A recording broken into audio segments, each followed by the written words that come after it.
अचानक जरूरीकालीन भाव बिल भितर अवतरण कला नौसेना हेलिकप्टर। तेज भारतीय नौसेना दिवस में मयूरभंज जिला रासगोविंदपुर ब्लॉक गाँ अमरदा पंचायत अमरदा ठारे बिल भितर नौसेना हेलिकप्टर जरूरीकालीन अवतरण करथिबा देखिबाकु मिलिछि।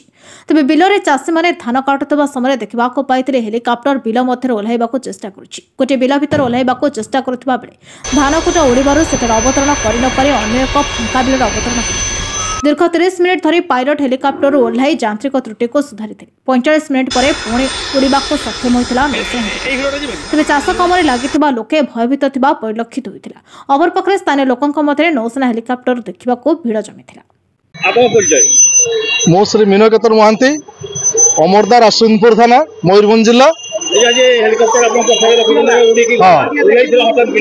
हठात गोटे नेवीर गोटे हेलिकप्टर से यांत्रिक त्रुटि आमर अमरदार पेट्रोल पंप पाखे माने अवतरण करला कि मात्र से बहुत से चाष जमी माने बहुत कुटा गुड़ा पड़ा से लैंडिंग न करी आउ टे जगह जाके उठेला लोक मैंने भयभीत हो आसी सांगे साथ बहुत संख्यार रुंड हो जाते एवं लोक मान भर गोटे भयर वातावरण खेली जाता।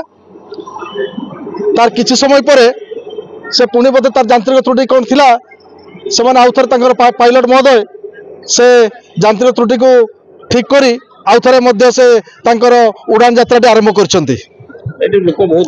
बर्तमान लोक शह शह संख्यार लोक ये पहुंचती। सनातन गिरी गाँ मर्दा जीपी देखुं नौसेना हेलिकप्टर जरूरीकालीन अवतरण कर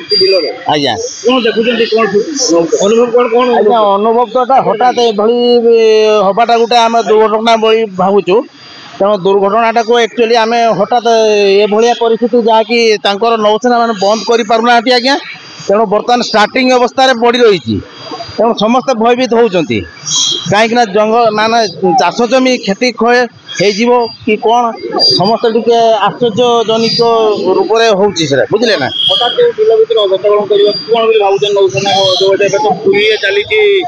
नौसेना विभिन्न प्रशिक्षण चली आज्ञा कहे हाँ से नौसेना प्रशिक्षण चली हुए तो किए नुआ ड्राइवर किए कौन कर तो दुर्घटना जनित हो बा सिमती आकस्मिक भाव हो तेणु किसी गोटे दुर्घटना होती तेणु यहाँ भयभीत आम अंचल बहुत भयभीत। मयूरभंज घासराम बेहरा रिपोर्ट नायवती टीवी।